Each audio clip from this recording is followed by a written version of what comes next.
জীবনে অভাব আসা মানে তুমি হেরে গেছো, এটা কখনো ভাববে না।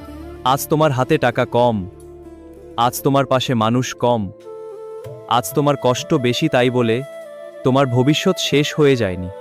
আমি শ্রীকৃষ্ণ বলছি, যে মানুষ অভাবের মধ্যেও সৎ থাকে, পরিশ্রম করে আর নিজের মনকে ভাঙতে দেয় না, তার ভাগ্য একদিন অবশ্যই বদলায়। মনে রেখো, রাত যত গভীর হয় সকাল তত কাছাকাছি আসে। তুমি আজ কাঁদছো কারণ তোমার জীবন তোমাকে শক্ত মানুষ বানাচ্ছে। যে কষ্ট আজ তোমাকে দুর্বল মনে করাচ্ছে, একদিন সেই কষ্টই তোমার সবচেয়ে বড় শক্তি হবে। অভাব মানুষকে ছোট করে না, অলসতা মানুষকে ছোট করে। তাই নিজের উপর বিশ্বাস হারিও না। লোক তোমাকে অপমান করবে, হয়তো বলবে তুমি কিছুই করতে পারবে না, কিন্তু তুমি থেমো না, কারণ নদী কখনো পাহাড় দেখে